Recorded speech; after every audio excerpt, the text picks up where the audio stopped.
ଲାଇଫ୍ର ସବୁଠୁ ବଡ଼ ସତ କ'ଣ ଜାଣିଛ? ଆମେ ଯେତେବେଳେ ଛୋଟ ଥାଉ ଆମ ପେରେଣ୍ଟସ୍ ଆମର ସବୁ ଇଚ୍ଛା ଆଶା ଜିଦି ସବୁ ପୂରଣ କରିଦିଅନ୍ତି। ମୁଁ ସବୁ ଫ୍ୟାମିଲି କଥା କହୁନାହିଁ, ଓନ୍ଲି ନର୍ମାଲ୍ ଲାଇଫ୍ରେ ଆମ ପେରେଣ୍ଟସ୍ ଛୋଟବେଳୁ ଆମର ଏକ୍ସପେକ୍ଟେସନ୍ ଫୁଲଫିଲ୍ କରିଦିଅନ୍ତି, କିନ୍ତୁ ଯେତେ ଧୀରେ ଧୀରେ ଆମେ ବଡ଼ ହେବାକୁ ଲାଗୁ ସେମାନେ ଆମର ଏକ୍ସପେକ୍ଟେସନ୍ ଆମର ଇଚ୍ଛା ଆଶା ଜିଦି ସବୁକିଛି ଫୁଲଫିଲ୍ କରିବା ଧୀରେ ଧୀରେ ବନ୍ଦ କରିଦିଅନ୍ତି, ଯାହାଦ୍ୱାରା ଆମର ମାଇଣ୍ଡରେ ଥଟ୍ ଆସେ କି ଆମ ବାପା ମା ଆମକୁ ଭଲ ପାଆନ୍ତି ନାହିଁ।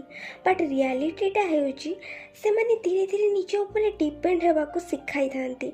ବିକଜ୍ ଯଦି ସେମାନେ ଆମର ସବୁ ଏକ୍ସପେକ୍ଟେସନ୍ ଫୁଲଫିଲ୍ କରିଦେବେ ଦେନ୍ ଆମେ ଷ୍ଟ୍ରଗଲ୍ କ'ଣ ଜାଣିପାରିବା ନାହିଁ ଏବଂ ଫୁଲ୍ ଲାଇଫ୍ରେ ଆମେ ତାଙ୍କ ଉପରେ ହିଁ ଡିପେଣ୍ଡ ହୋଇ ରହିଯିବା ଏବଂ ଜୀବନରେ ଆଗକୁ ବଢ଼ିପାରିବା ନାହିଁ। ତେଣୁ କେବେ କୌଣସି କଥାରେ ବାପା ମାଆଙ୍କୁ ଭୁଲ ବୁଝ ନାହିଁ, ସେମାନେ କେବେ ତୁମର ଖରାପ ଚାହାନ୍ତି ନାହିଁ।